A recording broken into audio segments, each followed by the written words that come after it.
joining the new kid on the block today. That's a year of Pratik Sales. We have Mr. Pratik Gunvantraj Singhvi, the chairman and managing director of the company, joining us in. And Mr. Singhvi, so good to be chatting with you. First of all, congratulations on your listing.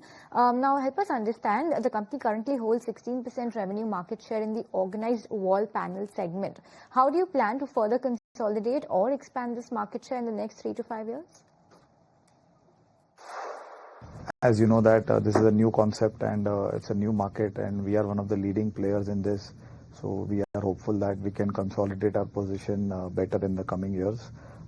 This wall panel market is a sunrise sector, and it's growing at 16 to 18% on an annual basis. So hopefully we can have a major chunk in the growth from here in the next few quarters and years. All right. Hi, Pratik. Good to be speaking with you. And firstly, congratulations on the listing. Let's talk about your decorative wall panel. That segment accounts for a large portion of your revenue. How do you plan to diversify the product mix to reduce dependence, if at all? I agree that our major revenues are from wall panels, but in wall panels we have several products. As on today, we have 30 different products in the wall panel category and over 3,200 designs. So we do various raw materials for wall panel. We are focused on walls. We are doing polystyrene, we are doing acrylic, PVC, WPC, clay, aluminium. So we are not dependent on one raw material. But yeah, our category is walls, and we feel that it's a growing sector, and we want to focus here for now.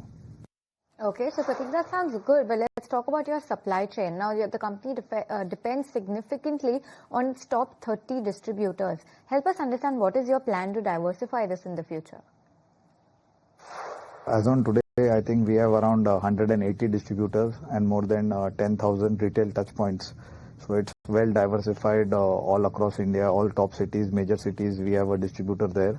So I don't think so a particular state or a zone we are more dependent in terms of sales.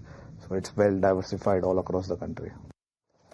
All right, but along with that, the company has shown a steady growth from the past years. Going ahead, what are the revenue and the margin guidance for FY26? Any number that you can share? I'm sorry, I will not be in a position to share any numbers, but then we would be on a growth trajectory, and the endeavor is to grow the top line and bottom line in the coming quarters as well as in the next few years. All right, we'll watch out for that, Pratik. But EPSL, that currently operates across 116 cities, 180 distributors. How do you plan to expand further into Tier 1 and, I beg your pardon, Tier 2 and Tier 3 markets? What are the plans there?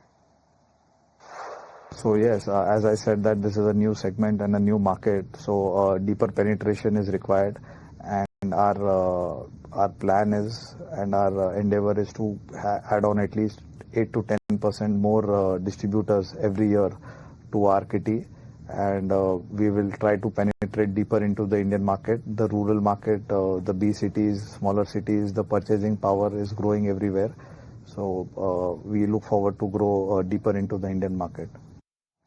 Right, Pratik, so that's on your expansion plans within the country, but what about your long-term global expansion plans? Which regions are you going to be targeting next? As on today, we have a company office and a sales team in US. We have 3 warehouses in US, and it's been a year there. It's a learning curve. We are understanding the US market, and hopefully in the coming years, we will be able to expand our business there. Also in Europe, we already have a company floated there. Hopefully we'll be starting in Europe as well. In the Middle East, we have a subsidiary in Dubai, which takes care of our export business and also the Middle East. So we are hopeful to grow in the global market in the coming years. All right, but with recent GST cut, how do you see the demand shaping up? What sort of levers can it bring to your business? For the product, the GST was same earlier 18%, now also 18%. But with the GST cut, there is more disposable money with the consumers. So we feel that the consumption of the Indian market will grow, and that will help us grow our market for the wall panel in the coming future. Okay, Pratik, good to be chatting with you today, and thanks so much for sharing your outlook and where the company's financials and the distributor plan could be going. And congratulations once again on the listing. But on that note, viewers, we're completely timed out on this edition of First Race. And Kishti, me and the team that puts this show together, thanks so much for tuning in. Bye now, Sal now will take all the action forward.